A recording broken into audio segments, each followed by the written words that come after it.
queridos irmãos, queridas irmãs, que as rosas floresçam em vossa cruz. A vossa também. Falar de astrodiagnose no momento em que o Sol entra em Leão é um momento bastante interessante, porque o Sol é o próprio princípio de maior consciência que nos permite chegar em algum lugar do ponto de vista astrológico. Ele é um sinalizador de primeira linha quando a gente olha o nosso próprio tema natal. A despeito do grande engano que nós temos quando alguém pergunta o nosso signo e a gente equivocadamente repete o signo do nosso Sol, que muitas vezes está muito distante da forma como de fato nós estamos no mundo. Talvez para poucos de nós o nosso signo seja de fato o signo solar. Talvez para a maioria de nós, a realidade, quando pergunta qual é o seu signo, fosse mais prudente responder o signo ascendente, o signo lunar. Dependendo da qualidade da consciência que eu percebo que eu estou desenvolvendo a minha própria biografia. Vamos tomar esse direcionamento para poder revisitar o nosso tema natal e que a gente tenha minimamente respondido qual de fato é o meu signo. Ou como de fato eu opero dentro do zodíaco, que é quem eu posso associar a uma imagem de ser. Porque todo zodíaco empresta de si para que nós somos, para que nós sejamos. E na medida em que eu me descuido, eu vou expressar mais ou menos uma qualidade zodiacal. E é muito comum que a gente expresse qualidades zodiacais em que o nosso negativo daquela qualidade ainda não foi bem desenvolvido. Então talvez a gente possa ter, pelo menos para nós mesmos, a clareza de que esse é o seu signo, é o signo que você está trabalhando em parceria. Aquele a partir de onde você expressa os seus negativos, que portanto traz a qualidade das experiências subjacentes ao mesmo. E por isso muitas vezes a gente encontra uma pessoa e quando eventualmente ela se descreve ou fala o próprio signo, nós não reconhecemos aquele signo na pessoa. Então fala, puxa, mas a astrologia é uma mentira, isso não funciona, porque aquela pessoa é signo tal, mas olha como ela é. Então talvez um olhar mais apurado possa melhorar a nossa expressão quando alguém pergunte, qual é o seu signo?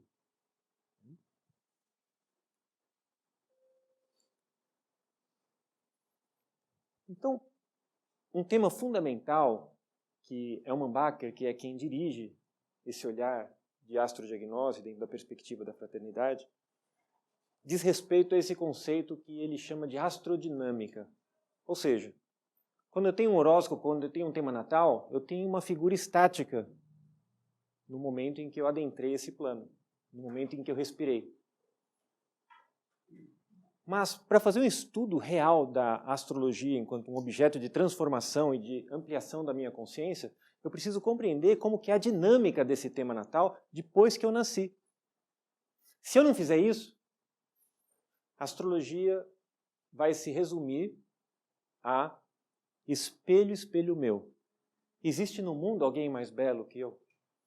Eu repito o meu tema, os aspectos que me agradam, eu desenvolvo um recurso e uma habilidade para justificar os aspectos que me desagradam, e eu estou fazendo uma pseudo-astrologia, um pseudo-autoconhecimento.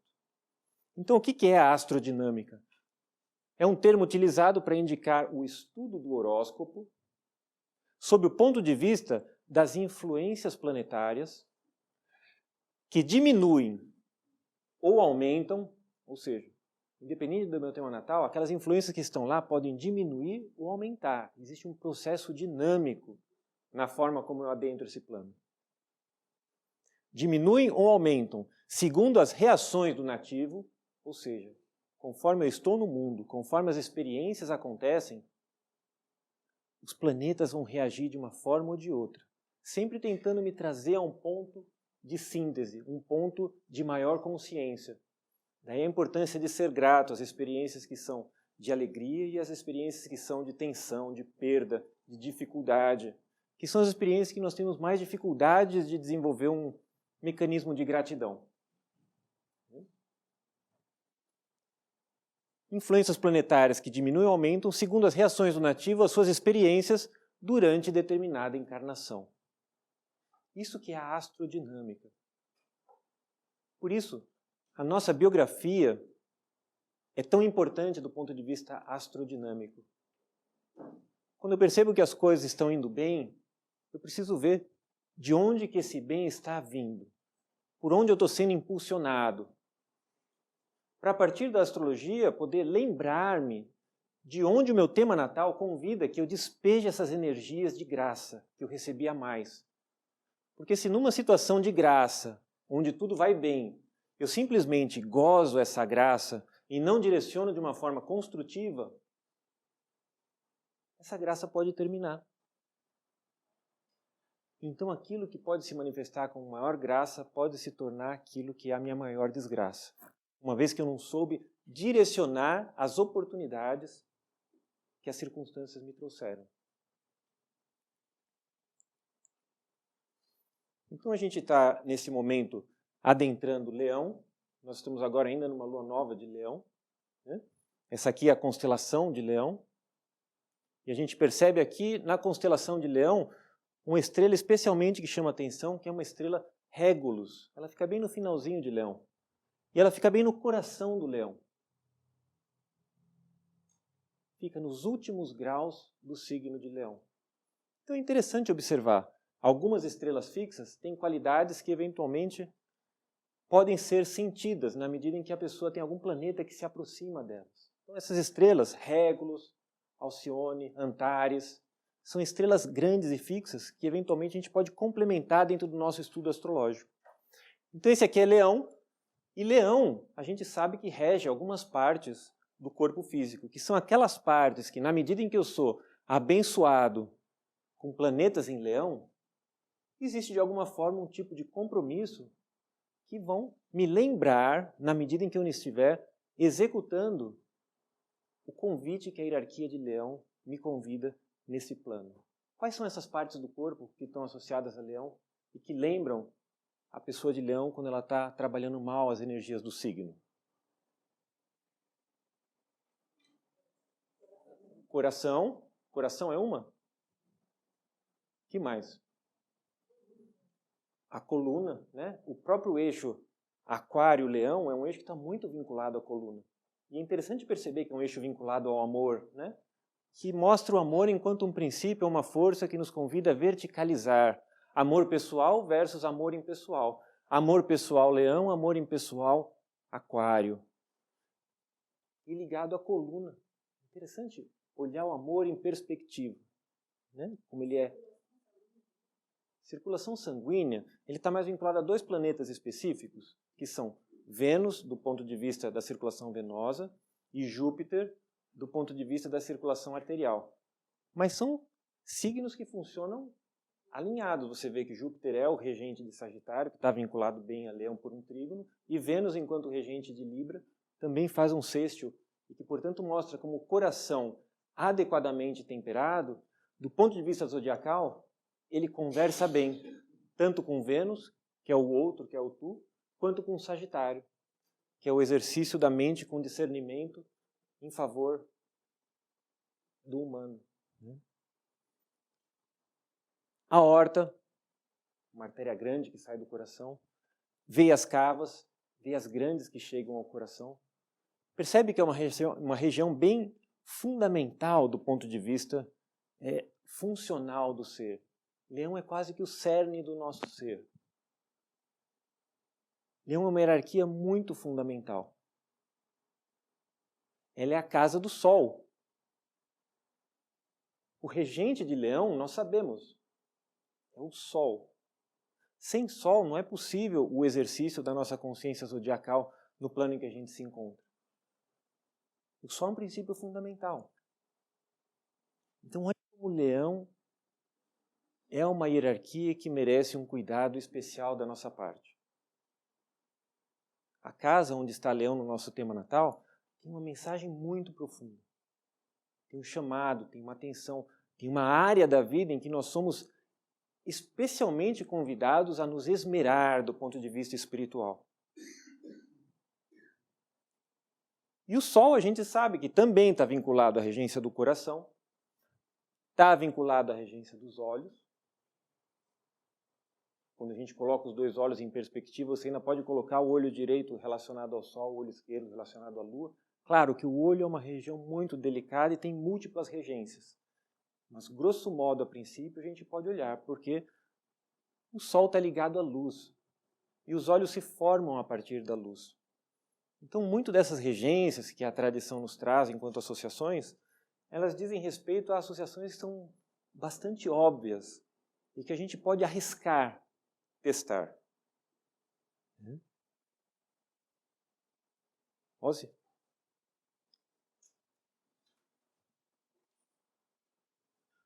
Anjo bom, o Elman Bakker também fala que o Sol está relacionado ao princípio do poder. Confere? Então agora eu vou te fazer uma pergunta pessoal e pessoal para mim também, que ambos, eu e você, temos Júpiter em Leão. Para mim é uma coisa complexa de ver, principalmente olhando a história da humanidade, como você lidar com o princípio do poder e, ao mesmo tempo, a construção do ego, que é um processo solar de individuação. Normalmente, a história indica que nós nos apoderamos do poder. Nós trabalhamos o poder de forma muito egóica. É possível se libertar disso?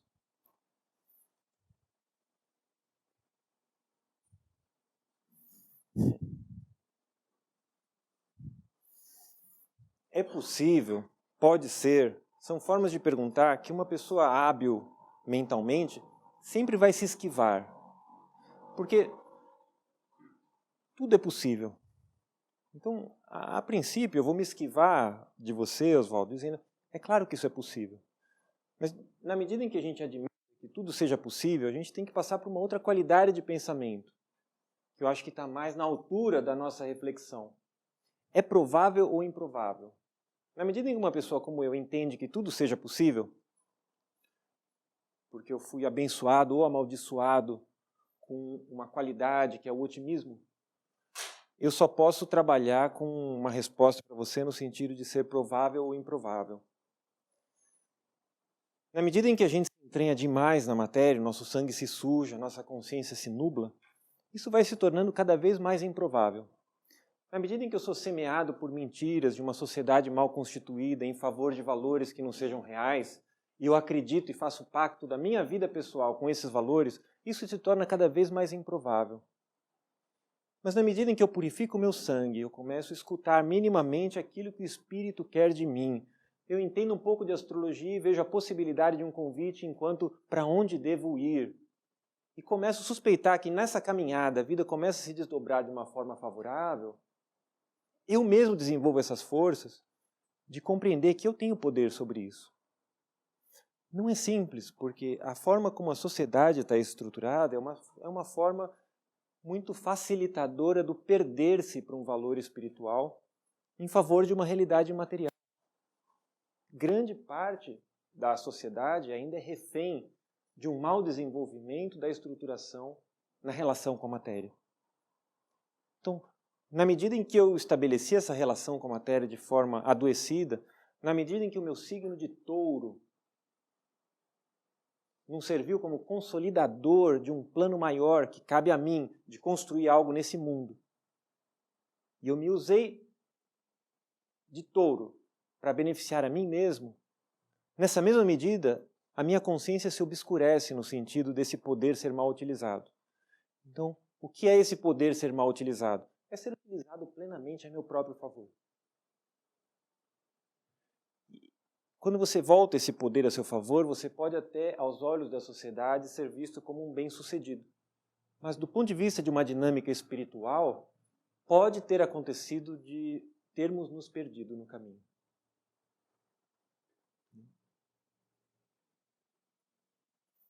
Então, prosseguindo em Leão, o que nós notamos aqui de acordo com o pensamento da fraternidade Rosa Cruz nos convida? Leão se compõe por um corpo de seres que é entendido dentro da filosofia Rosa Cruz como senhores da chama. É uma hierarquia de seres que, no período de Saturno, despertaram o germe do espírito de vida, divino, e deram à humanidade algo muito especial. Foi essa hierarquia, senhores da chama, que nos deram o germe do corpo denso. O nosso fundamento espiritual de importância suprema. A possibilidade maior de consciência, como a Ana falou bem quando ela falou sobre o sangue, que o corpo nos dá. Porque o corpo é a culminância, no caso de cada um de nós, de toda a nossa caminhada espiritual. Minhas formas, minhas marcas, o som que eu emito, a forma como eu escuto, as deformidades do meu caráter que eu posso ver estampadas na minha fisiognomonia, dizem respeito a toda a minha caminhada espiritual pretérita. E foram os senhores da chama que nos deram esse germe. Olha a responsabilidade que nós assumimos para com esses seres. E só mais uma coisa, Oswaldo, antes de você falar, notar que quando eu falo em chama, eu estou falando de uma luz que é visível. E o nosso corpo possibilita que a gente seja visto e desenvolva uma consciência. Os senhores da chama também são aqueles que, de alguma forma, eles estão relacionados com algo que pode vir a ser visto. Porque a chama é a parte do fogo que nós vemos. Mesmo sabendo que o fogo, em sua maior constituição, não possa ser visto. A chama é como a ponta do iceberg do fogo, sendo que o fogo é muito mais do que isso. E o próprio fogo sustenta a chama. A gente pode ver isso na física quando a gente estuda o nascimento de uma estrela. E a gente percebe que num determinado momento, após um fortíssimo campo de atração, ela acende.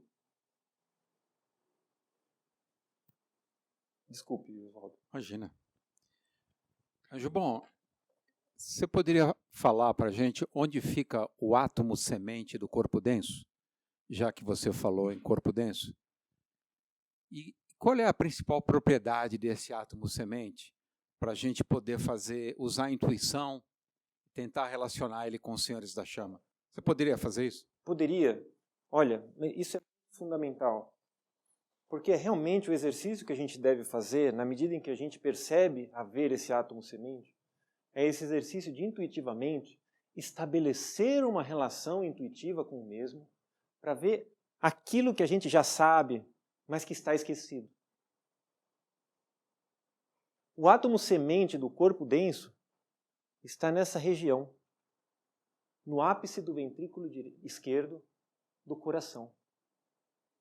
Percebam que senhores da chama, leão, coração, átomo semente, tudo conflui para essa região. E o que é esse átomo semente?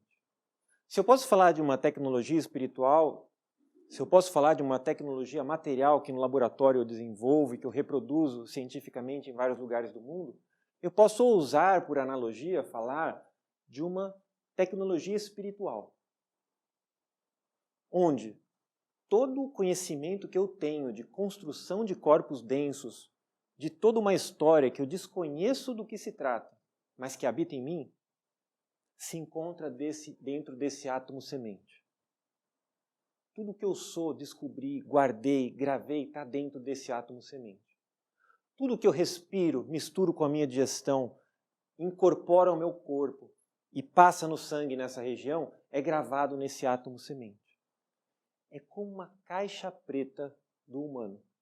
Essa caixa preta do humano, se ela há, e se eu não aceito que ela haja a priori, eu posso pressupor que ela haja, porque pessoas que estudaram com profundidade e criaram filosofias nos apontaram assim, ela se torna algo fundamental enquanto objeto de um exercício de meditação a respeito. Independente de eu saber do que se trata, dar uma forma para ela. Na medida em que possa haver uma instância em que haja uma tecnologia espiritual que diga ao meu respeito, em termos da minha história evolutiva, puxa, eu posso tentar estabelecer uma relação por um processo de silenciar, entrar em contato, a partir de dentro. Não é diferente? Como a gente aprendeu nas escolas hoje? Eu quero fazer uma pós-graduação, eu quero fazer uma escola, eu quero aprender um conhecimento, eu vou na escola. Mas e a escola que eu trago dentro de mim? O Oswaldo perguntou hoje, o que é educação? Educação, a gente sabe, tem dois movimentos, educare, educere. Educare é de fora para dentro. Educere é de dentro para fora. Quem está ensinando o conhecimento de dentro para fora ou nos inspirando a entrar em relação com ele? Para que a partir de nós mesmos nós possamos passar por um processo de emancipação. O sangue é o professor nessa escola. Daí a importância de purificar o sangue. Porque é no sangue que as forças que vão possibilitar minha consciência de um despertar vão ativar esse saber dentro de um átomo semente e me dar clareza interior para entrar em relação com esse saber. E é um saber que nós devemos entrar em relação completamente pessoal e não esperar a afirmação de algo que venha fora, porque isso é único. É uma escola muito particular. Diz respeito a algo único que você deve fazer. Diz respeito à sua porção de sacrifício aqui na Terra. Porque o sol é o princípio do sacrifício. O sol está morrendo para que a luz seja. E na medida em que eu me aproprio de uma história pessoal e me recordo daquilo pelo que vim, o sacrifício se inicia. O convite ao sacrifício acontece. Então eu posso, quando eu encontrar com as pessoas, dizer: eu sou do signo em que meu sol está. Porque eu represento a consciência daquilo que me foi oferecido a partir daquela hierarquia, enquanto um convite para trabalhar nesse plano. O que você acha, Oswaldo? Maravilhoso. Cobriu? Opa, posso fazer outra pergunta? Se eu puder, por gentileza. Você Da sabe- próxima vez eu nem vou trazer slide, eu só vou... Você sabe que eu tenho Mercúrio quadrado Marte, eu não aguento. Né? Eu sei, já te dei umas cutucadas silenciosas, por isso... É coisa de irmão isso. Com relação a esse processo maravilhoso da passagem do sangue pelo coração, largando no coração as informações necessárias para que eu construa a mim mesmo. Né? Então, o sangue é o portador da luz e da informação ao mesmo tempo. O que a gente poderia concluir que uma informação espiritual é luminosa, é esclarecedora. Indo para um lado mais careta e quase moralista, o que você diria de uma pessoa que come carne, fuma, ingere bebida alcoólica? O que ela está fazendo com o sangue dela? A pessoa que tem esses hábitos, esses apetites, esses sabores, apreciam esses elementos, está se descuidando um pouco dos seus veículos. Por incrível que pareça, isso é permitido, né? Você vê o grau de liberdade que nós temos aqui na Terra? Por incrível que pareça, quando observamos, do ponto de vista do capitalismo que o Oswaldo eventualmente nos chama a atenção, observamos que quem proporciona esse material de alimentação, como o fumo, a carne e as bebidas, são empresas que, do ponto de vista capital, acionário, estão indo muito bem, os dividendos são elevados. Então é interessante notar como a materialidade, dentro de todo o seu campo atrativo e interessante enquanto experiência de entrar em relação com substâncias, ele tem um poder, um apelo de eventualmente fazer com que as pessoas se pareçam sofisticadas, porque as pessoas se encontram para tomar um vinho, não encontram, Oswaldo? Né? Ou fumar um charuto, existem casas de charuto, né? Mas, olha, precisamos olhar com isso com o maior desapego do ponto de vista emocional possível, porque isso é um fato. É uma questão de olhar para a materialidade, as prerrogativas que elas nos oferecem e fazer as nossas escolhas. Por quê? O dinheiro, ele é um Deus aqui nesse plano. Ele é um Deus muito interessante da gente observar. Assim como o tempo é um Deus nesse plano. E muitos de nós trocam o Deus dinheiro pelo seu próprio Deus tempo, a parte que lhe cabe, né? De uma forma muito descuidada. Então essas substâncias, elas vão dificultar a leitura do tecido sanguíneo a partir de uma dimensão pessoal de natureza espiritual. Então isso nubla a possibilidade de uma relação saudável com estar no corpo. E por mais que aquilo se consolide em algum momento por uma experiência prazerosa, no decorrer dos dias que se seguem, no decorrer da vida que se desdobra, a pessoa aparentemente, mesmo sendo alguém que alguém deseja ser como ela, nós percebemos, sempre que a gente percebe o outro, precisa muita amorosidade, mas nós percebemos a desgraceira que habita à volta daquele ser.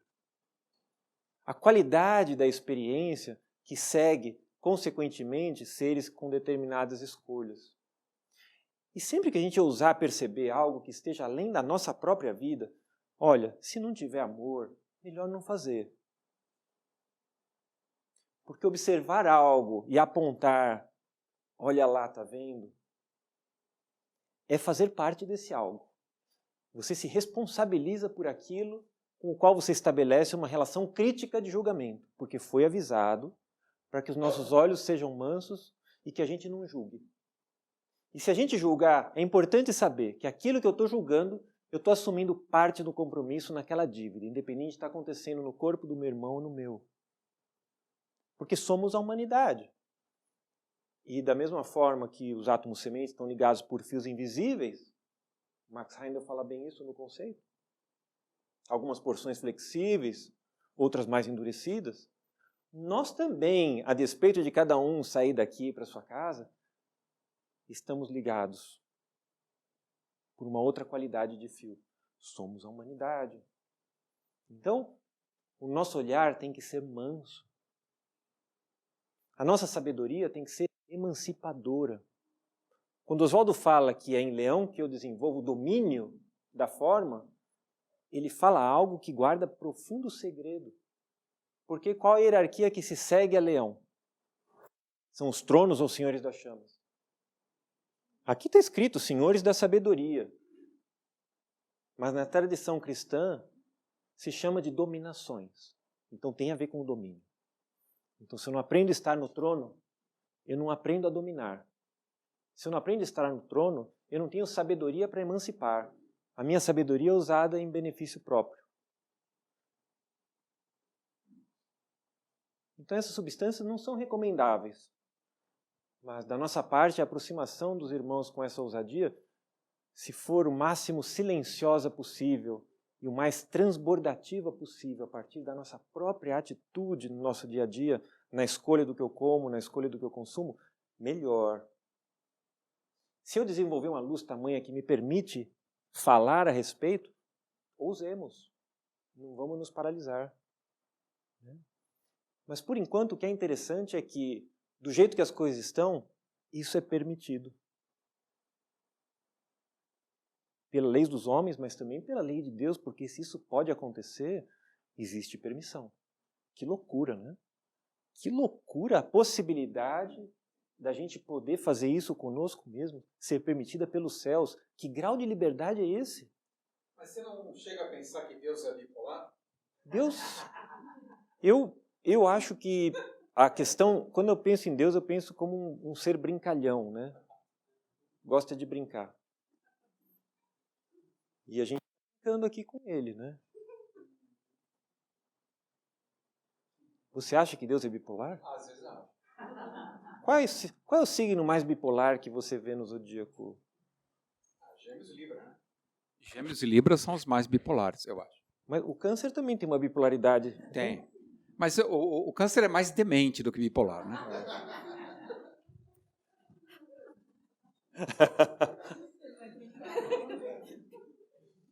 Que nervosa essa conversa astrológica, né? Então, vamos prestar atenção naquilo que está muito bem descrito num diagrama e que, às vezes, numa simples faixa, tem material para meditação por anos, para que, aos poucos, não só nesse encontro, senão quando a gente chegar em casa, no nosso recolhimento, no nosso sono, a gente possa compreender quem são esses caras que deram para nós o germe do corpo denso, o átomo semente do corpo denso. Veja, os serafins e os querubins, eles despertaram o espírito humano e o espírito de vida. Mas eles não deram germes de corpos. Então, quem são esses caras que inauguram da saída do mundo do espírito virginal? Porque a gente sabe aqui que o mundo do espírito virginal é composto por esses 3 campos hierárquicos, né? Gêmeos, Câncer e Leão. Como a gente vai ver, que uma imagem representativa, né, daquilo que Ezequiel e Isaías apontam como uma possibilidade de olhar simbólico para uma hierarquia da natureza dos tronos dos senhores da chama. Você vê que são rodas com olhos, né? Tem olhos nas asas. É uma coisa inacreditável, como que aquilo que sustenta a possibilidade de Deus enquanto um trono móvel. Mas a gente vai ver aqui, ó, tanto Gêmeos quanto Câncer quanto Leão, um outro diagrama, consistem no mundo dos espíritos virginais. Quem são os espíritos virginais, eu pergunto a vocês? Não são os virginianos? É só o virginiano que é mundo do espírito virginal, Valdo? Deveria ser, aí daria tudo certo. Estaria bom, né? Daria bom. Nós somos. Estaria essa sujeira, né? Se fosse só os espíritos virginais, o mundo seria limpinho, né? Esse mundo emporcalhado é porque entrou tudo quanto é tipo de espírito. Você vê que a altura, né? Olha a altitude desse mundo, né? Veja, a região química do mundo físico está aqui. A região etérica do mundo físico está aqui. Nós estamos em Aquário e Peixes. Olha o que esses caras, olha de onde eles dão para a gente o átomo semente do corpo denso. Olha, não se preocupem se vocês não entendem o que seja o átomo semente, nem o que eles deram ou não deram. Mas olhem para esse mistério, minimamente com alguma poesia, para que algo possa ser semeado e uma imagem real possa nascer a partir daquilo que vocês já sabem ou já interagiram no seu processo encarnatório ou um processo excarnatório em alguma outra eventual existência. Porque, de fato, aquilo que a gente pode entrar em relação aqui é aquilo que, no momento em que não dispusermos mais de veículos e nós ascendermos a esses mundos, nós vamos participar da história daqueles que estão vindo, daqueles que estão conosco. Nós vamos aprender a cocriar. E para que a gente aprenda isso, ir no laboratório e conhecer substâncias e misturar é muito fácil. Mas misturar substâncias em que alguém bondosamente nos presenteou enquanto um conhecimento espiritual é algo muito mais sublime, mas que como a nossa mente está num estado muito desesperador de desfacelamento, nós não conseguimos mais abstrair ao ponto de reconstituir um tecido anatômico abstrato. E aí a gente tem que concordar com Oswaldo que o geminiano é um esquizofrênico. Ele fala coisas que ninguém entende. Mas quem falou tudo isso não fui eu, estou repetindo o que o Max Heindel mostrou. Que loucura, né? A gente repete. E como que essa repetição se consolida na minha vida enquanto uma biografia consistente? Enquanto eu repito, eu observo o que está acontecendo. Como a vida está respondendo? Para perceber se as minhas repetições elas se consolidam numa vida significativa ou numa vida de desencontros. Os desencontros, as desgraças e eventualmente as maiores graças são sinais de que algo pode não estar indo bem. Então, como está o estado do meu silêncio? A minha vida flui graciosamente, cheia de graça, ou minha vida flui cheia de trancos e barrancos? Então, juntamente com a benesse que alguém nos ofereceu enquanto possibilidade de um modelo para olhar para o espiritual, eu preciso ver como é que está a minha ressonância com isso.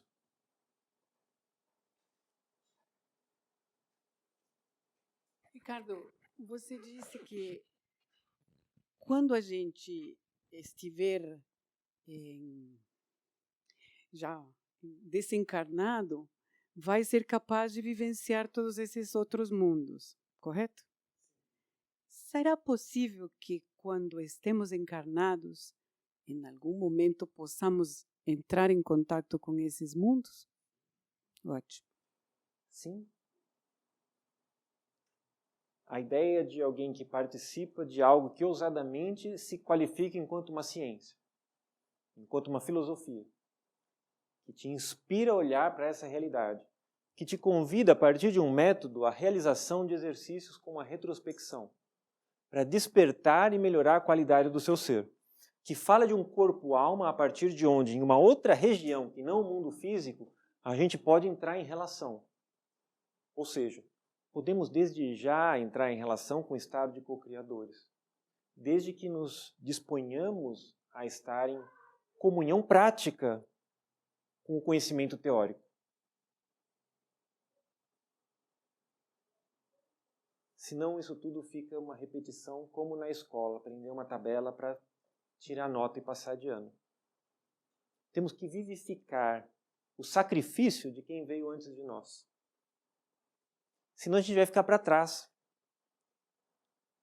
Senão a gente vai ser como aqueles que não tinham pulmão e que se afogaram na travessia do mar ou no dilúvio. Isso parece a história da carochinha, mas isso pode ser olhado com outros olhos. Porque nós estamos próximos disso, nós estamos buscando o desenvolvimento de uma instância no nosso ser em que a gente possa funcionar conscientemente nas regiões daquilo que está por vir.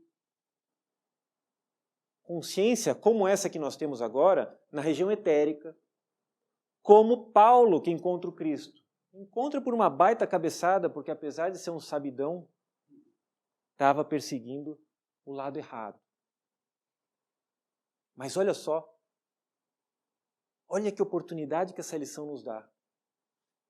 Mostra que mesmo aquele que está no caminho errado numa vida inteira, mas tem uma honestidade de propósito consigo mesmo e está no caminho errado, ele de algum modo, ele também é chamado. E às vezes antes daqueles que aparentemente julgam estar no caminho certo. Olha quão pouco a gente sabe. Como o nosso conhecimento, como a nossa interpretação dos méritos tem uma limitação. Paulo era um perseguidor, é um fariseu de primeira linha. Ninguém sabia a palavra como ele. Por isso ele era chamado, quando o cristão era muito argumentador. Esses cristãos geminianos, na época, era Paulo que era chamado para argumentar com eles e ganhar. Ele acabava com eles e levava ao apedrejamento. Eu digo geminianos porque o Oswaldo fez especial menção a essa hierarquia hoje, e o Adalberto comumente nos chama atenção com o risco geminiano da má articulação do que essa hierarquia nos convida. Porque é uma hierarquia que, no descuido, se papaguena. E na habilidade da memória, pode parecer um sabedor. Né? Disse que o poeta é um fingidor. Chegamos num ponto comum? Alguém se perdeu aqui? Estão acordados? Dormiram? Tudo tranquilo? Perguntai.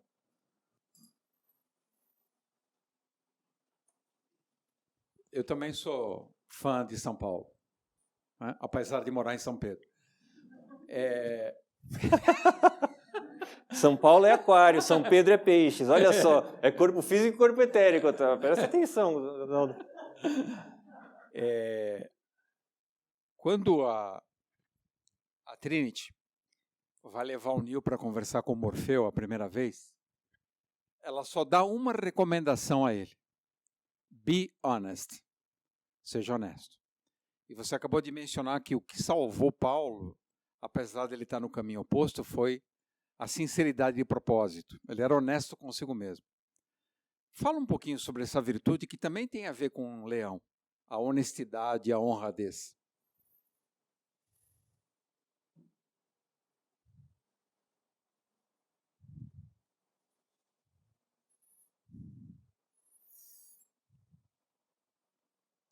Essa é uma virtude muito delicada, né? Porque nós somos partes da humanidade.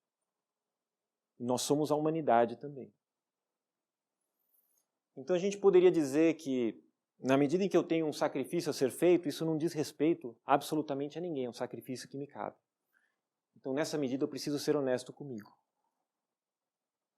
Eu estou fazendo esse meu sacrifício?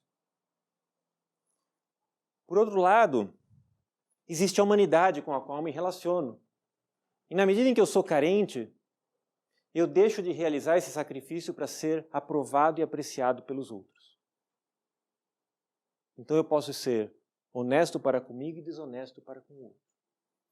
Eu posso trair aquilo que está fora em favor de uma honestidade para comigo. Então a grande obra de conseguir alinhar uma honestidade consigo mesmo versus uma honestidade com aquilo que está em volta, eu acho que essa realmente seria a imagem do casamento mais desejável. Eu acho que isso realmente é uma grande dificuldade, muito relacionado a todas as nossas necessidades de desejo, de carência, e que a gente percebe que depende daquilo que está fora de nós para que aconteça, e que está por trás de todos os acordos malfadados que nós realizamos. Hoje eu estou achando que o Oswaldo está me perseguindo. Sei. Você não falou em perseguição, acabou de falar em perseguição. Então, para arrematar essa sua colocação, que eu achei muito linda, você acha que uma pessoa honesta, vamos tentar algo que possa nos orientar. Uma pessoa honesta é aquela na qual a vida pública e a vida privada estão em perfeita harmonia? Isso. Você conseguiu colocar numa frase o que eu externei anteriormente. Essa questão é o princípio fundamental da honestidade. Um amigo é aquele que eu posso me desarmar completamente e relaxar na forma como eu falo. E não pensar no que ele vai pensar daquilo que eu estou falando. Se eu conseguisse ter essa clareza e essa leveza, talvez eu tenha alcançado o grau mais interessante de honestidade. E aí a gente observa dentro da literatura cinematográfica, se a gente pode usar essas duas palavras juntas, que recentemente tem um filme até de Netflix, onde um grupo de amigos se reúne, cada um com seu celular, e o celular começa a tocar no meio do encontro. E aí eles fazem um acordo entre eles de, olha, a partir de agora, tudo que tocar no celular na forma de mensagem ou na forma de gravação, ou se alguma pessoa ligar para você, a gente vai colocar no Viva Voz e todo mundo vai ler e partilhar. Então, nesse momento, a gente percebe no filme uma situação desesperadora de cada um ter a sua intimidade revelada a um ponto quase que insuportável para quem assiste. Porque não há como quem assiste não se colocar na posição que aqueles atores se mostram. Então a gente vê como está distante a possibilidade da gente ter uma vida honesta no público em relação à vida que a gente tem no privado, no particular. A gente maqueia ou maquia? Maqueia, macaqueia.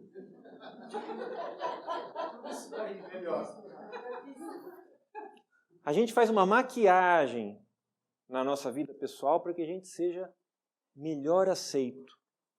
Então olha que traição para com que hierarquia? Com a hierarquia de Leão. Aquela que nos ensina que todo o nosso brilho deve advir justamente da nossa morte. Por quê? Porque o Sol está morrendo, pessoal. O Sol, ele solta luz porque ele está morrendo, ele está se queimando, ele está destruindo o hidrogênio no seu interior, se consumindo para que o sistema solar possa ser. E aviso aos navegantes, ele só vai queimar, de acordo com a ciência, por mais 4 bilhões de anos. Será que vai dar tempo? Preocupem-se. Preocupem-se, porque esses tempos da ciência, eles são muito diversos do tempo do espírito. Esse tempo da ciência é muito menor do que o tempo do espírito. Porque o tempo do espírito é incomensurável. Ele está além da perspectiva e possibilidade da matemática. Saímos do reino da matemática, entramos no reino de uma outra ciência que se chama, me desculpe o neologismo, mas geminiano é esquizofrênico, matemágica. Entramos no reino da matemágica. Então, 4 bilhões de anos deveria ser um momento de reflexão para nós e de desespero, porque ele já está queimando há 4 bilhões de anos. Ou seja, a gente está no meio. Curiosamente, estamos no nadir da materialidade, de acordo com a filosofia. Talvez haja alguma relação analógica dentro dessas observações, a gente nunca sabe, mas mesmo sem saber, a gente pode pensar a respeito. E ver como aquilo que a gente pensou a respeito responde para nós. Por quê? Responde, Ana, você tem razão. Quando você faz as suas aulas de autonomia e fala para a gente, vê o que o pé te conta, vê o que o seu corpo está te falando, fala.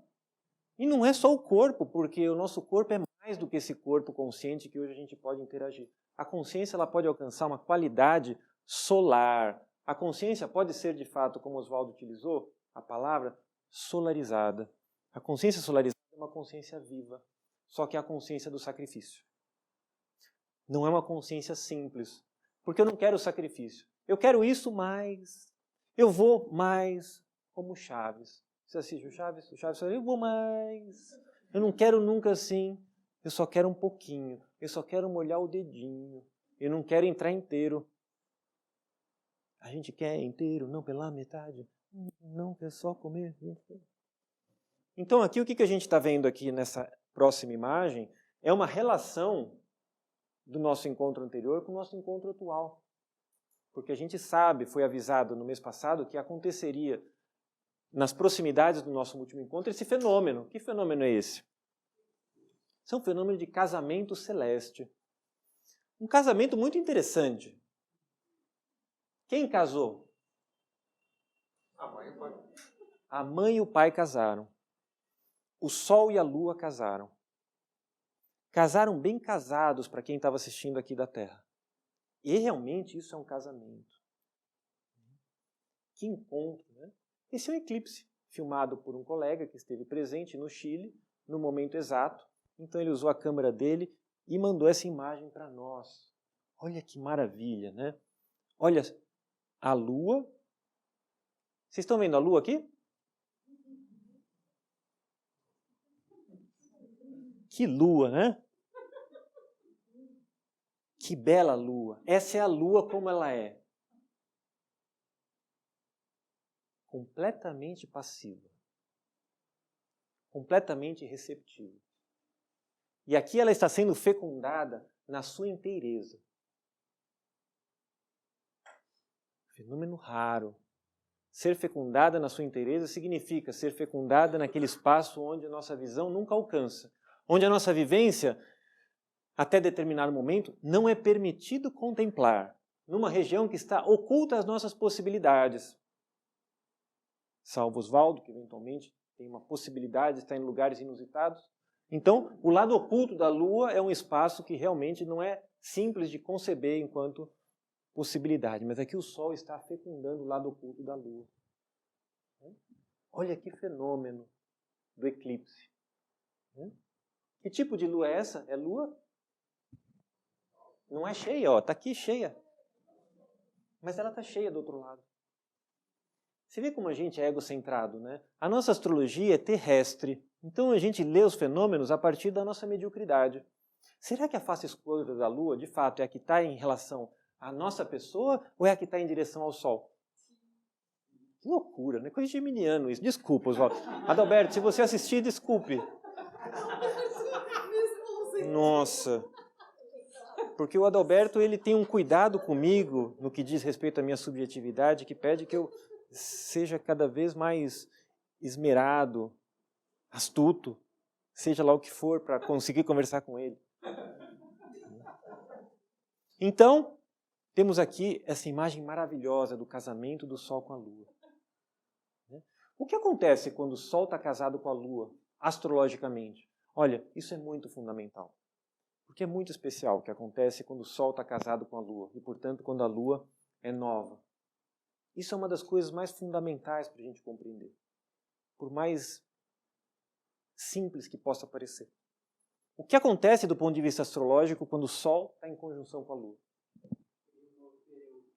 Sim, cria um novo período, é uma lunação. Temos 13 durante o ano. Mas, de fato, astrologicamente, do ponto de vista dinâmico, o que acontece quando você entra em relação com o tema natal? Ilumina nossas sombras, claro. Mas para quem não sabe, o mapa natal é uma música que toca ou é um diálogo que acontece. Os aspectos mostram a qualidade desse diálogo que está acontecendo. O que está acontecendo aqui é algo muito único. Por mais que seja óbvio o que eu vou falar para vocês. Todos os aspectos da Lua são idênticos a todos os aspectos do Sol. Isso é muito interessante para quem está vindo de lá para cá. Porque ele tem o espírito Sol e a alma num estado de conjunção que favorece o processo de manifestação. A clareza daquilo que precisa ser feito nessa situação é máxima. Está confuso isso, Oswaldo? Pode. Na literatura Rosa Cruz, quando ocorre essa conjunção, é o momento de celebração, porque surgem os auxiliares invisíveis. Uma vez que tudo aquilo que a pessoa foi se reencontra com aquilo que ela é. Então ela vive essa integração entre espírito e alma que você mencionou, e ela pode saltar a consciência para os planos espirituais e ser um auxiliar invisível consciente. Então, na lua nova, né, os céus são abençoados pela emancipação de novos auxiliares invisíveis. Vou ser truculento com você, ok? Posso perguntar? Você vai me perguntar? Agora sou eu. Oba.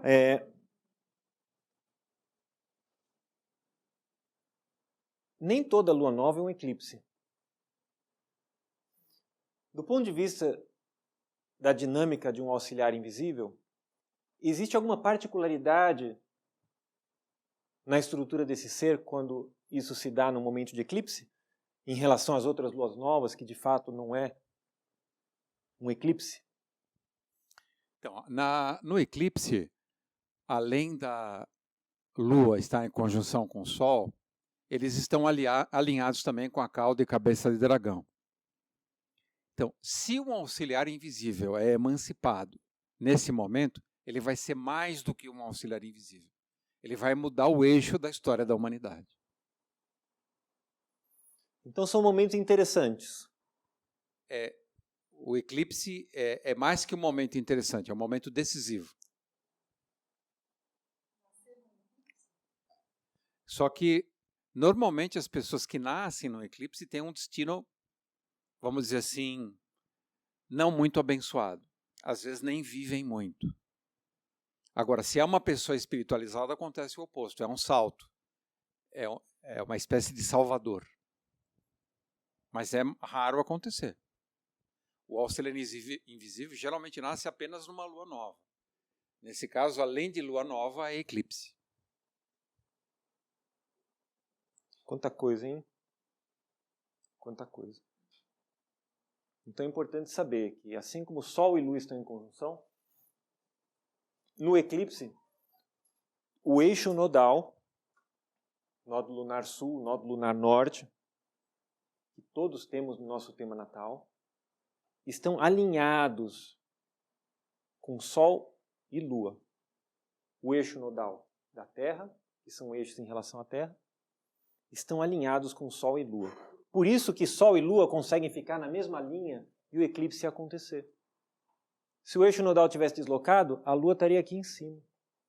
A Lua estaria aqui embaixo. Então nunca durante o dia aconteceria um eclipse. Então esse é um momento muito especial. O eixo nodal pode ser olhado de algum modo, de alguma forma, como de onde eu vim e para onde eu sou convidado a ir. Então, a gente tem uma síntese aí das 3 perguntas fundamentais, justamente na dinâmica desses 3 pontos zodiacais. O Sol, a Terra, a partir de onde a gente tem a noção de ascendente, porque ascendente nada mais é do que o signo que sobe no horizonte, a leste, que está ascendendo aos céus, e a Lua. Ou, dentro do que uma ciência de natureza espiritual convida, o espírito, a alma e o corpo. O que espírito, Sol, alma, Lua, corpo, ascendente, determina enquanto uma resposta buscada pelo humano na Terra hoje? O que essa triplicidade nos permite aproximar? Que pergunta? Que dia é hoje? Como você chama? Onde você mora? Que pergunta que parece para vocês justificável? Então é uma linha de culminância e de organização no nosso tema natal que permite uma aproximação mínima para essa pergunta. Posso? Pode, mestre. Anjo bom, o que a roda da fortuna tem a ver com quem eu sou? Você tem gêmeos no meio do céu, né, Oswaldo? Você tem Mercúrio em gêmeos. Por isso que você é apressadinho assim? Por isso você é apressadinho, né? Porque essa é justamente a próxima questão que eu vou colocar nessa partida. Então, na medida em que eu sei quem eu sou, tchan, tchan, tchan, tchan.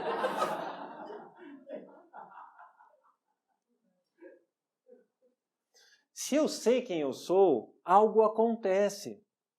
Se eu lembro quem eu sou, algo surge, algo transborda, algo que disseram que era o pote no fim do arco-íris. Alguém já achou um pote no fim do arco-íris? Claro que não. Claro que não. Alguém vai me dizer que não tem um pote no fim do arco-íris? Claro que tem. Claro que tem. Porque justamente do ponto de vista astrológico, a roda da fortuna, muito bem lembrada, eu tenho que agradecer que você lembrou, porque eu podia ter falhado. Então você me ajudou. Não fica sentido comigo, não. Você sabe que eu te amo. A roda da fortuna é um ponto afortunado no tema natal. Opa, então, aonde eu olhar a roda da fortuna no meu tema natal, eu vou ter sorte? Claro que não. Vai dar tudo certo naquele ponto, porque tem uma roda da fortuna lá? Tem um pote no fundo do arco-íris, eu vou cavar lá e vai ter? Claro que não. Porque precisamos saber do que se trata a roda da fortuna. A roda da fortuna é como se fosse um bônus para quem responde essa questão. Quem eu sou? Ou seja, eu entrei em relação ou estabeleci uma relação de aspectos entre Sol, Lua e Ascendente. Não só isso, não vale só isso. Não vale nascer com isso e achar que já ganhou. Não ganhou. Tem que fazer acontecer. Porque nascer com um tema natal é teoria pura. É Branca de Neve, espelho, espelho meu. Um tema natal é uma teoria, é um convite a uma possibilidade que na maioria das vezes tem dado errado. Basta ver, o Oswaldo sempre fala, basta ver a volta. Está dando errado. Os caras estão nascendo com um GPS e não conseguem fazer, Oswaldo. É um GPS.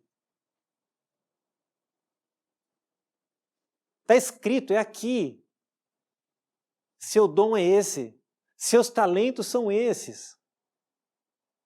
Você já fez isso. Não se preocupe com isso. Trabalhe aqui. Vem para cá. E tá assim como tá. Que loucura, Oswaldo. E ainda os caras veem a roda da fortuna e querem saber onde a roda da fortuna é no tema natal deles. Dane-se Sol, Lua, Ascendente, eu quero a roda da fortuna. O que é a roda da fortuna? A roda da fortuna é o centro de gravidade entre o Sol, a Lua e o Ascendente. É o ponto que irradia na medida em que eu equilibro Sol, Lua e Ascendente. Que eu estabeleço um diálogo entre Sol, Lua e Ascendente. Porque a própria filosofia Rosa Cruz mostra, ou sugere, ou convida a todo tempo a noção de quê? a vida é uma experiência espiritual na matéria. E que o tríplice espírito trabalha sobre o tríplice corpo material para extrair uma quintessência experiencial. E que a alma serve de fluxo daquilo que a matéria pode entregar ao espírito, assim como ela serve de fluxo para a matéria se apropriar aquilo que o seu próprio espírito já pode saber. Então a alma é um comunicador. Se eu não estabelecer esse vínculo entre espírito, alma e corpo, não é possível ser permeado pela graça, que foi dada em abundância. Todo o tema natal é extremamente agraciado. Alguém aqui não tem Júpiter no tema natal? Alguém aqui nasceu aleijado de Júpiter? Porque podemos nascer aleijados de membros humanos, mas não podemos nascer aleijados de membros espirituais. É claro que um aleijamento espiritual se manifesta no corpo físico com determinadas linhas de sugestão. Seja o formato de uma sobrancelha, de um nariz, de uma orelha. Seja com uma beleza excessiva, que não necessariamente é uma bênção. É muito truculento estar vivo. Tudo aquilo que é excessivo para um lado ou para o outro pode ser motivo de esquecimento, de perdição, de afastamento. Então vamos trabalhar sobre essa dinâmica minimamente. Quando alguém perguntar qual é o meu signo, pelo menos ele tem que ser algo que se aproxime dessa síntese. Sol, Lua e Ascendente. Nada mais de responder o signo solar. Enquanto eu responder o meu signo solar, eu vou ser um ser prepotente. Então, pelo menos tenha a humildade de responder o seu ascendente, porque aí vai ser mais claro para as pessoas te compreenderem. Muito mais fácil.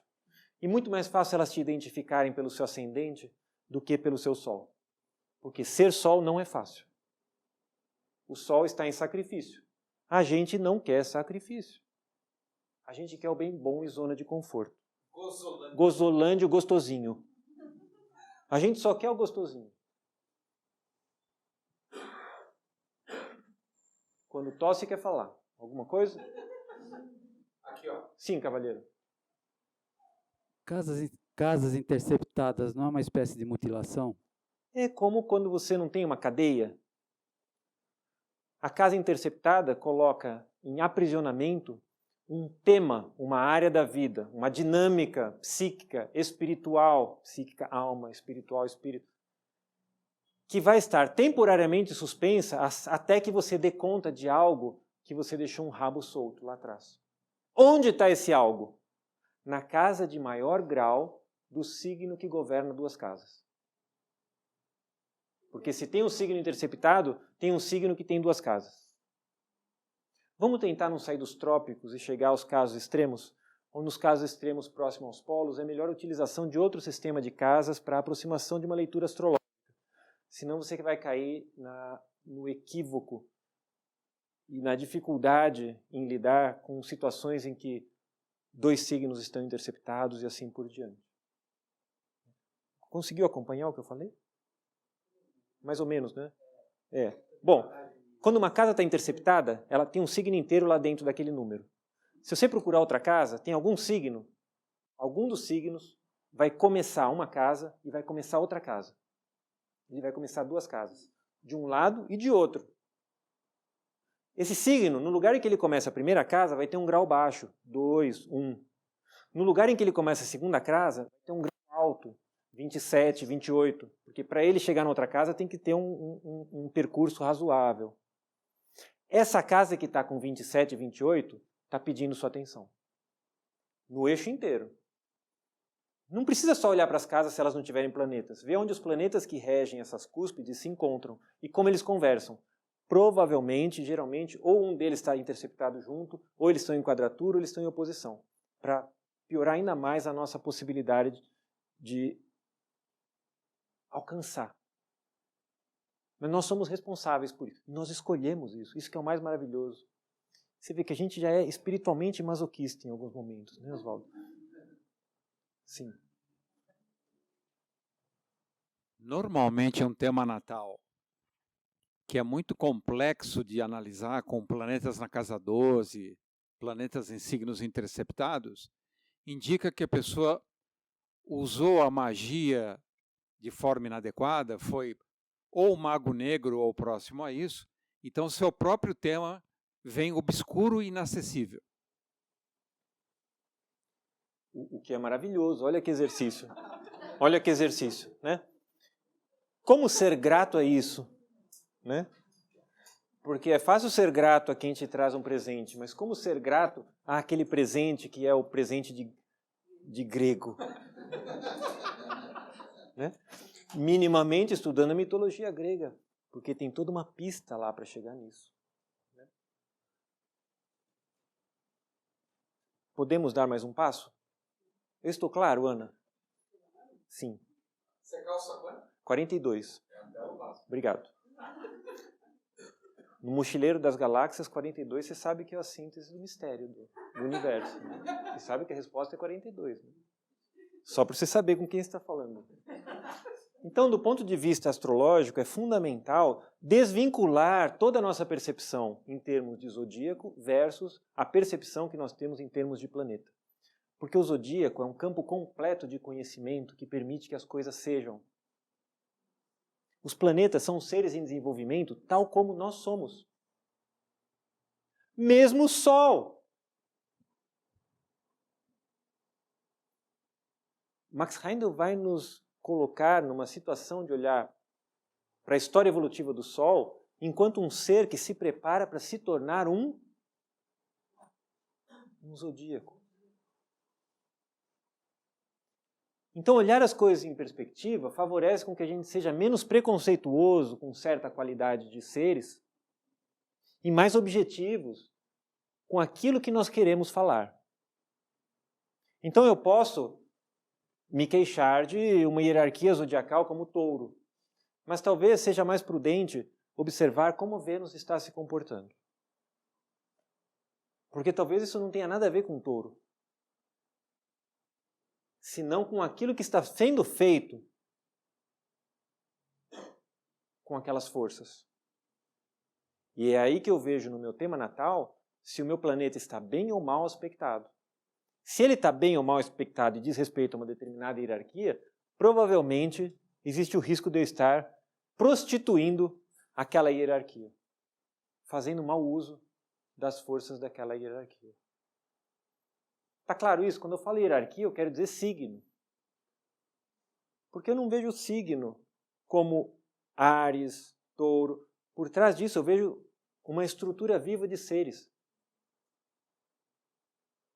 que sustentam essa ideia que a gente tem de zodíaco, que emprestaram de si para que nós possamos ser. A gente viu lá, os senhores da chama de Leão nos deram o germe do corpo denso. Nos deram. Ou seja, a gente não tem condição nenhuma. Então, ou a gente tem gratidão e começa a transbordar algo para que um dia a gente consiga força gravitacional para ascender, como o Sol fez, ou não vai. Precisamos trabalhar.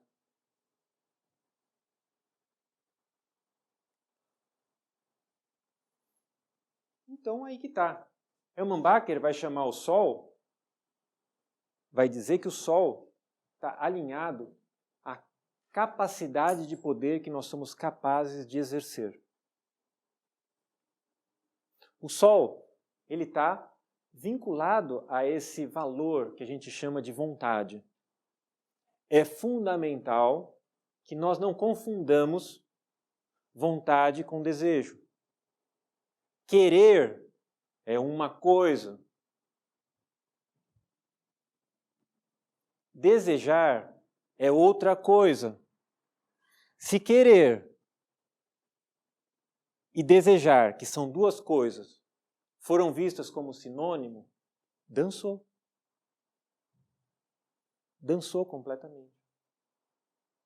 Querer é um exercício de vontade. a partir do profundo do meu ser, eu me sacrifico para que algo aconteça, porque aquilo diz respeito à minha essência enquanto manifestação.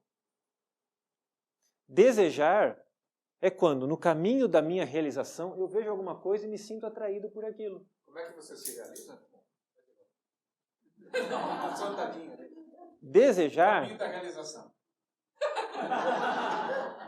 é quando eu me desvio daquele princípio sacrificial e eu vou em direção ao desejo. Olha, ninguém está falando que desejo é bom ou ruim aqui. Eu falo uma coisa muito simples, sem nenhum critério de julgamento moral, de valor. Mas é importante fazer o discernimento. Leão é uma hierarquia de querer, de exercício de vontade. O Sol também. Um regente do ascendente defeituoso, mal posicionado, desafiador, vai mostrar os desafios que uma pessoa vai ter em relação a controlar e conversar com os seus desejos. Regente do ascendente, vocês entendem? Porque tem um signo que está no ascendente, todo signo tem um planeta regente. A forma como o regente do meu ascendente se relaciona com o meu ascendente vai indicar se eu tenho uma natureza desejosa ou, eventualmente, desejável, que também é uma armadilha, né? Ser desejável é uma armadilha enorme. Quando alguém coloca os olhos em alguém que é desejável, alguma coisa acontece, pessoal. Vocês não podem achar que vocês estão só olhando e está gostoso.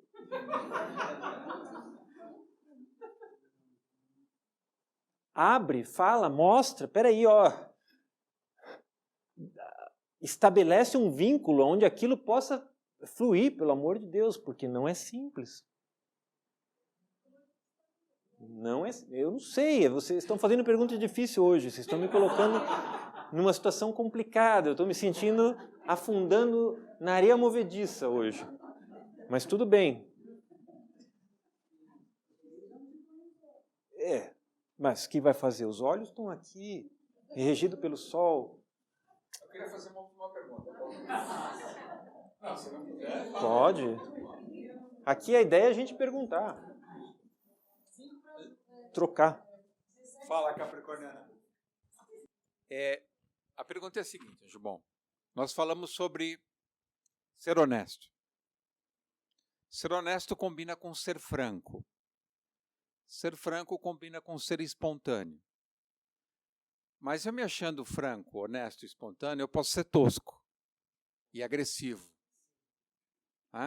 Eu posso ter o regente do ascendente em quadratura, que é meu caso, com Marte, para piorar a situação. É bem nervoso. Então, eu justifico a minha tosquice dizendo que eu sou sincero. Você vê que a autojustificação é uma coisa... A gente ri da gente, acha que está falando com honestidade. Então, né? mas eu quero que você me ajude no seguinte sentido. Como ser honesto sem ser tosco? Aí eu acho que o Alexandre Magno, nas apresentações das tertúlias, do sábado musical, você já avaliou a ópera tosca? Porque... Então... Essa questão do afinamento espiritual, ele tem uma questão do refinamento de tudo aquilo que possa ser apreciável enquanto algo harmonioso e que você possa se nutrir, né? Afinar a alma de todas as formas possíveis, né?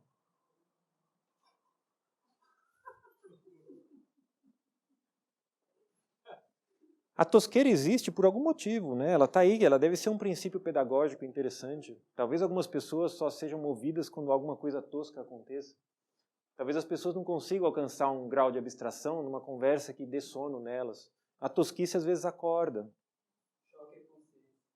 Choca a consciência, às vezes toca o tosco no outro, né? E geralmente é o que acontece. Aonde um tosco está falando, geralmente tem um monte de tosco quieto, escutando.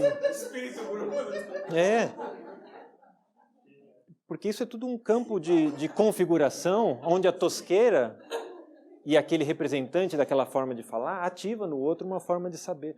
A gente não pode ser tão duro conosco, né? A gente precisa se gostar dentro disso e, na medida do possível, melhorar. Porque da mesma forma, quando você cessa o uso de álcool, cigarro e carne, as suas amizades milagrosamente mudam. Se você deixa de ser tosco, você sai de alguns lugares também. Algumas pessoas não te frequentam mais. Porque às vezes as pessoas toscas que ficam silenciosamente escutando, elas estão se nutrindo, falando, olha, ele é mais que eu. Então, elas se satisfazem na tosqueira alheia. Né? Eu sei, eu estou ruim, mas aquele cara está muito ruim, ainda está falando. Né? Então tem todo um processo aí psíquico que a gente poderia levar, né? Enquanto possibilidade. Não enrolei não, né? Só é a vontade do Logos objetivada. Olha isso. Que maravilhoso. E os corpos do sistema, quem são os corpos do sistema, pessoal? Os planetas. Os corpos do sistema são os planetas. São as expressões dessa vontade. Os planetas são as expressões da vontade do Sol. Olha que coisa espetacular.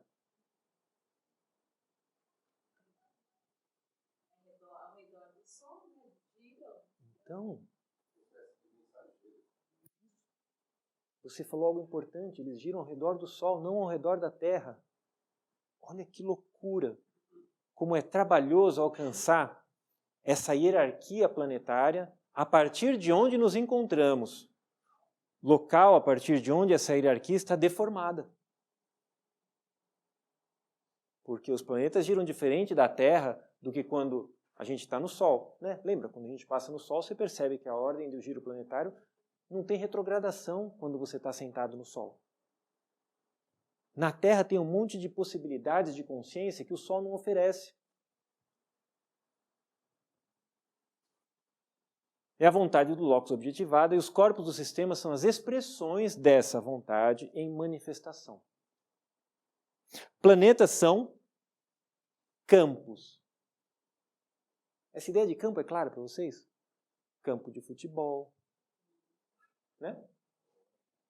Campo de influência, campo eletromagnético, campo áurico, campo de consciência, que o Max Heindel usa, pelo menos o grupo da Fraternidade usa em várias revistas, daquelas revistas da Fraternidade Rosa Cruz, campo de consciência. Né?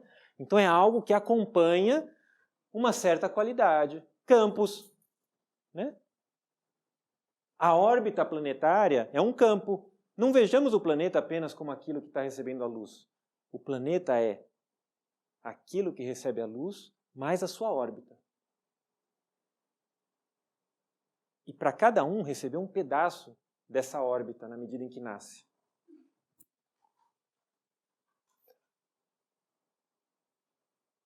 O planeta está para o Criador. O planeta está para o Criador, assim como a cor está para a luz. Assim como o tom está para o som.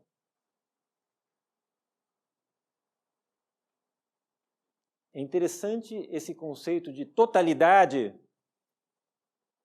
versus uma parcialidade. Nunca joguemos fora as parcialidades, porque no estado em que nos encontramos, as parcialidades são fundamentais para gerar atrito e para gerar compreensão. Porque até chegar no todo, é importante para alguns de nós entrarmos em relação com algumas partes que foram pouco compreendidas dentro do nosso ser. E a nossa vida é uma parcialidade. Por isso que nós somos humanos separados um do outro. E não como anjos que estão em plena comunhão uns com os outros. Será que no mundo angelical, no mundo arcangelical... Bom, vamos para mundos mais altos, porque tem essa coisa do Lúcifer. Será que no mundo querubínico tem uma dissensão? Como a que nós encontramos no nosso reino? No mundo serafínico, será que o grau de pensamento de uma população de seres pode ser tão polarizado como o que a gente encontra aqui hoje na Terra? Mas essa experiência de parcialidade é um convite em outro momento a alcançar uma totalidade. Então, o horóscopo como mapa dos céus deveria mostrar o quê? Aquilo que você falou. O Sol no centro. Contudo, em relação à Terra, nosso campo de evolução, e para propósitos astrológicos, consideramos o Sol como fazendo parte das famílias dos planetas. e olhamos para ele com uma reverência, como se fosse um espaço de uma consciência privilegiada em relação à consciência da Terra. Que é o mesmo paralelo que a gente pode fazer quando a gente olha para o Sol e quando a gente olha para o nosso ascendente. A consciência de ascendente que eu tenho é como a minha personalidade consegue ver as coisas. A consciência solar que eu tenho, ou que ainda não tenho, é a promessa maior daquilo, ou daquele ponto que eu posso elevar a minha própria consciência terrestre. Desde que eu estabeleça em algum momento um aspecto entre o meu ascendente e aquele Sol. Mas eu nasci sem aspecto entre o ascendente e o Sol. Não interessa, uma vez por ano o ascendente passa em cima, o Sol passa em cima do seu ascendente. Observe essa época. Observe essa época. Quando o Sol passa no seu ascendente. O que acontece? Ele acabou de passar pela casa 12, iluminando tudo aquilo pelo que você veio, os seus compromissos. E agora ele vai passar em cima do seu ascendente. Qual é a sensação? É gostoso? É desconfortável? Minha vida fica uma desgraça nessa época? Observem a sinalização. E a nossa biografia é o material mais precioso para a gente entrar em relação com essa sinalização. Porque se o Sol ilumina aquilo pelo que eu venho, não é um momento em que as coisas têm que estar maravilhosas quando o Sol entra na minha casa 12? É um momento privilegiado. É a casa do karma. O Sol ilumina aquilo tudo que está escondido na casa mais oculta. E minha vida fica ruim. O que significa isso? Minha vida ter ficado ruim. Que eu estou fazendo aquilo pelo que vim? Ou que me descuidei? Percebe a sinalização importante, a importância da biografia?